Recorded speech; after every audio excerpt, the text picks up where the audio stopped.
Hey, yo, what's up? My name is Edmund Brown, and I'm in Egypt, Cairo to be exact. You know, when I first got here, I was thinking to myself, like, I would never come back to this fucking country, bro.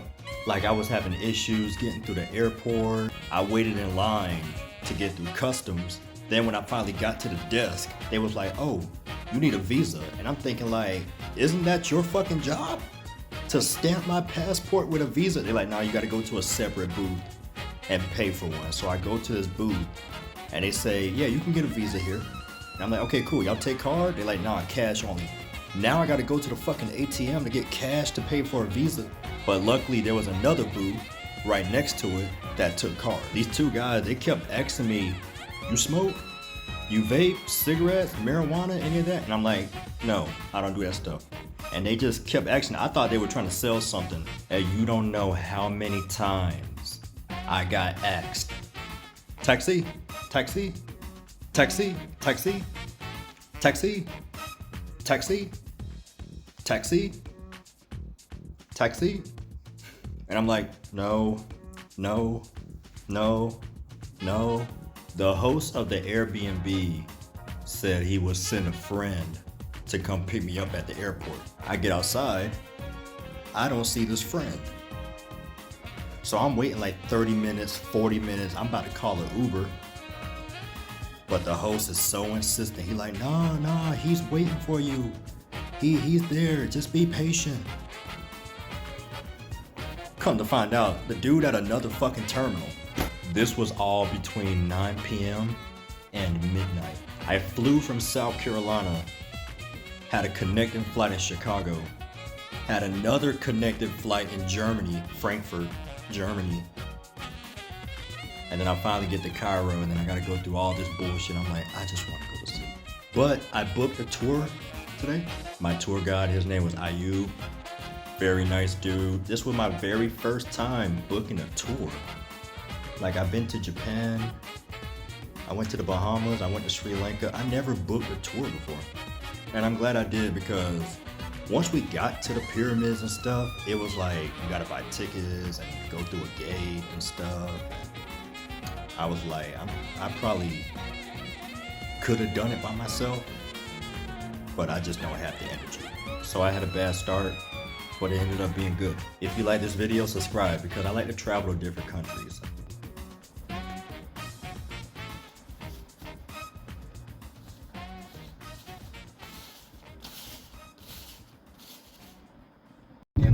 Right. So it'll be really cool. So this area, like nearby here, we have the oldest capital in Egypt. It's called Memphis. Memphis. Yeah, but no Memphis, Tennessee. Ah. Yeah, Memphis, Egypt. Yeah. Okay. Yeah, we have it here since 5,000 years ago. So we're talking about the time of King. His name Mena, who unified Upper and Lower Egypt together. So it's very close to this area. You can see it's totally, this is like the kids are going to school, and all these people here, they depends on the farming. They farming here like corn, wheat, tomatoes, alfalfa. This is the food the camel plants, they feed them. We will see that at the pyramids. Oh, camels eat alfalfa? Alfalfa. Okay. But there's different alfalfa here. The alfalfa we have it's just for animals. We don't eat it or put it in a salad. Because there's different alfalfa that people put it in a salad and like that. So you can see all this area wasn't like Giza was like this. Was like very like green and nice, but then people they start to just build. By the time it's like that became all buildings. You will see that when we go to the pyramids. It's totally different. Okay. This is not the Nile, but this is a lake. It's called the Maria Paya Canal, and built by Muhammad Ali King, the King Muhammad Ali in 19th century, 1820. So they're talking about 200 years ago. Dug it to look it as an irrigation system in this area. Oh, cool. Yes. Muhammad Ali, the king, he is considered to be the founder of modern Egypt. So that's why he made a lot of like development in the country. That's That's why they call him the founder of modern Egypt. He's like very important man. He did a lot of achievements, but he wasn't Egyptian. He was Albanian.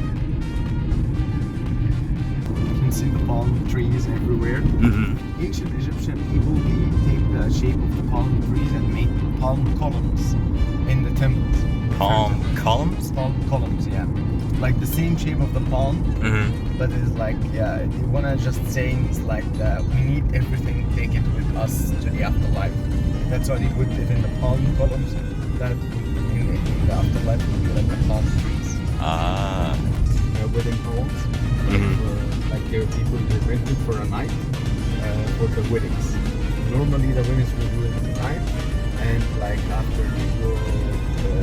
they go first to the mosque or to the church to do the ceremony or the prayers, and then we go to like attend the party with like people. Normally there are a lot of people, like between 200 to 500 people. That's the moderate. Like let's say this is the average, but then they maybe increase it to 1,000 or something. 1,000 people in a wedding sometimes. So do a lot of car accidents happen here? Not a lot, because people they understand how they can drive in Egypt. It's just like you have to be careful, you have to be aware like that everybody's coming to you, so you need to know like be careful and like all the time you're ready for any like one like hitting the car. So you're expecting what they are doing. That's it. Okay. So and by the honk, like these people are crossing the street, they can see. So I slow down before even they come in the middle of the street. So I expect that they are coming. So I slow down and then let them go. No lanes as well. So no traffic lights. I like how all the buildings, they look the same color. Yeah. And sometimes they never color like this one. They just keep it as like the red bricks. Oh yeah. On the right. So most of the people here, they don't wanna spend a lot of money from outside. So they keep it like this, just like without any like colors or something. Just keep it like that. So I want to know more about driving in Egypt. Like, how does one obtain their license? How does that go? Like, people they get the license when they are 18, and the way to like the test and driving testing is like it's very easy. It's not very complicated as to drive in reality. So you just to drive like this to the front and then you back, reverse, and that's it. But between just the cones, and that's it. It's not very hard to like passing that test. So the driving test is like really easy compared to what you facing here. See the permit, the whole permit. Oh wow! Permit right here. So you just came out like between all the buildings. Right. So who is the current leader of this country? His name is Sisi. He's our president. We elected him in 2013. We had a revolution in 2011, and that's what we call the Arab Spring. And then the Muslim Brotherhood group, they ruled Egypt for a year. And then we did another revolution against them, protest against the Muslim Brotherhood group, and then became like a new election for and we chose the Sisi to be the president of Egypt, and it's really good since he ruled Egypt 2013 until today. We felt safe. We felt like he's make a lot of investment, a lot of upgrading. New cities like the new capital, built it. New highways like here, you can see how improved this area. The pyramids area improved a lot. The tourism industry is like good, like focused on it to make it more upgrade. So it's really good. Part in ancient time, they call it necropolis. Necro means dead, polis means city. So the city of the dead. On the other side, they call it the city of the sun, which is the sunrise every day here. The city for living, and that's a city for just burial. That's why you build their eternal houses, which is the pyramids. Okay. The pyramids and the tombs in the Valley of the Kings, they were in the west side, where the sun set every day. And the east, where the sun rises every day, they had their own houses and palaces and all that. What happened when Egyptians died? So when the Egyptian people, but not the normal people, the elite and ruling class only, Oh, just the ruling class. Just ruling class. Oh, okay. The higher, official people. Uh-huh. But the normal people, they get just buried in the sand. Uh-huh. The royal people, they mummified their bodies, they took all the organs out, stomach, kidneys, liver, lungs, and put it in salt, and put the body in the salt too. You said these tools were used to build the pyramids? Yeah, this is what they say, the same tools, but not the actual tools. They say it's similar to this. Okay. This one is ancient too. This one is 3,600 years old.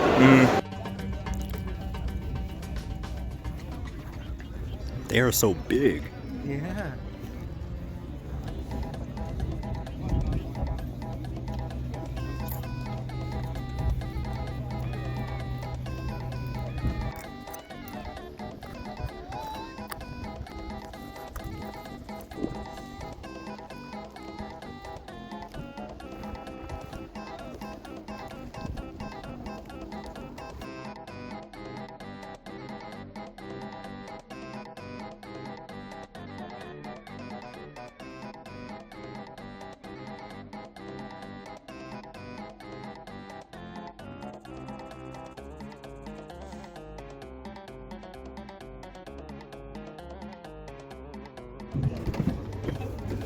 Looks like I'm on my own again. God damn.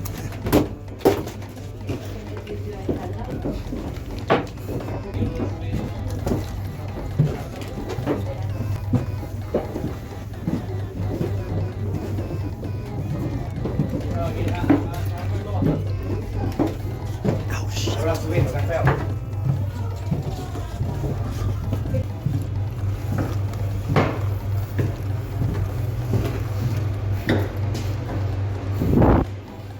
Oh shit.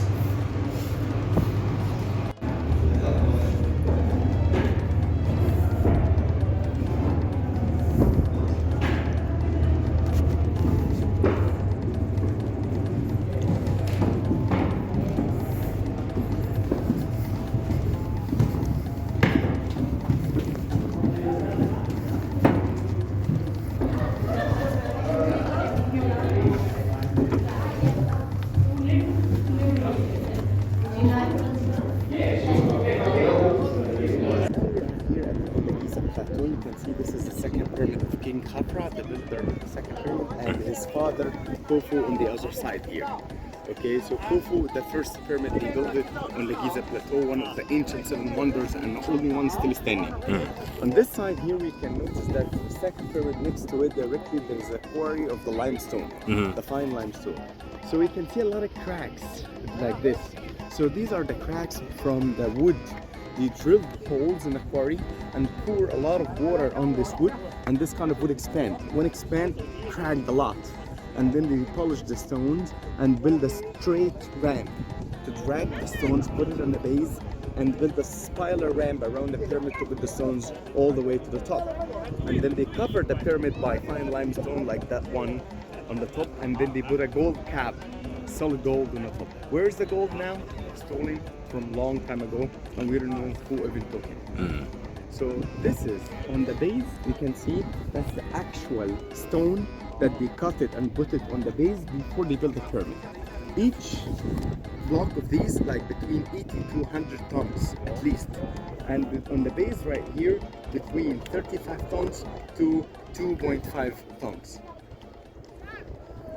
So this is here the Sphinx, and the Sphinx is a guardian statue, protector. He's protecting all the pyramids from here. You can see he's a human-headed and the body of a lion, intelligent, smart like human, and very strong like a lion body. And you can see they carved it or chiseled it out from a huge bedrock. They didn't build it.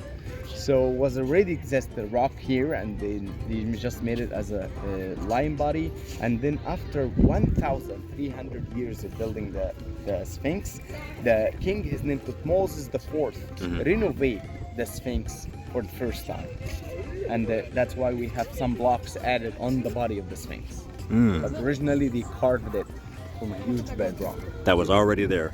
That was already there. And then they add later because of the erosion and time. So it started after 1,300 years. The king, Moses the Fourth, renovate his body and put some blocks on the body. The Sphinx, his name wasn't the Sphinx. His name was called Sishib Ankh, means the image of the life. Sishiban? Sishib Ankh, yeah, means the image of the life. And that's why he was a protector and a guardian, and the image of Horus. Horus is a falcon and protector. But the Sphinx, exactly back to the Greek people. In 332 BC, Alexander the Great invaded Egypt and built Alexandria, the main capital of Egypt during that time. And then the Ptolemaic era started. And then when they saw the Sphinx, they saw it like that's like the Sphinx they have it in Greece. It's a human headed with wings and the body of a lion. So that's why they call it the Sphinx as well. But it doesn't relate to the Sphinx. This one is different. It's called Sishib Ankh, means the image of the life, not the Sphinx. Sphinx is a Greek name and for a different goddess in Greek. But this is a god, not a goddess like Greek.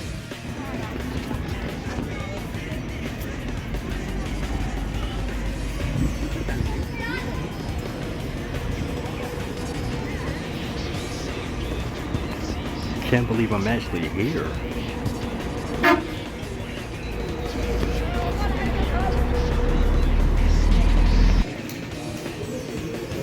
This is glow in the dark stuff. Glow in the dark. Oh, wow. This here, brother, the plant we made the paper from. Okay. This plant we call it papyrus. Papyrus needs water and the sun to grow. To make a paper, we cut the stem. We remove green cover. White part we cut slices. Slices contains water or sugar. To remove water, we use rolling pin. To reduce sugar, we put slices. 6 days for white colors, 12 or 15 days for dark colors. Then we put slices vertical and horizontal between two carpets, pressed for 6 more days. 6 days. With 6 days we will get, this is the first paper in the history. We have in Egypt 2 paper, original stuff, and we have street quality. How to know the difference between real and the street one? If you see, brother, vertical and horizontal, original paper. Street paper you see only one. All vertical or all horizontal. Color for original one. Done by hand, never change. Street paper print done by machine. Each paint has a meaning, has a story, like Judgment Day. In ancient Egyptian, they believe when person die, Anubis takes his heart, put in the scale against the feather of justice. If heart heavier, dead. Animal eats him. If heart lighter, this is good, and the Horus take him to paradise. Calendar, American favorite paint. Paint talking about astrology and astronomy. This is Horus, representing east, west, north, south. Isis, 4 seasons a year. Total number, 12 person, 12 months. Their arms, 24 hours a day. We finished with this form. Khartouche represented long life. Kings and the queens in ancient Egyptian used the Khartouche for writing names. Today we can do the same idea. We can draw any names in hieroglyphic. Letter T-A-K-U-R-A. Each letter in English has a symbol in ancient Egyptian. If you want to do this idea in any paint, we have artists outside. In 2 minutes, they can draw any names in any paint you like.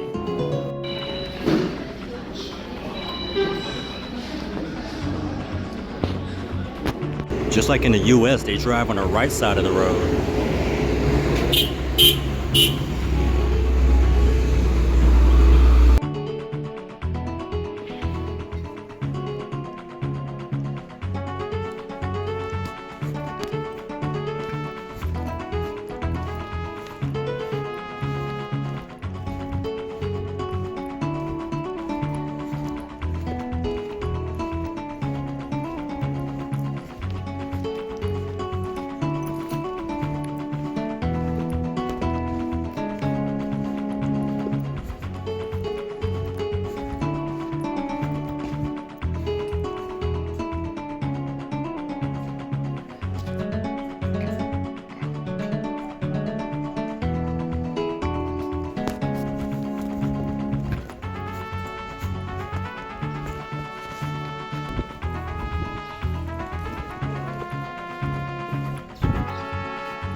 I wish there was an elevator in here.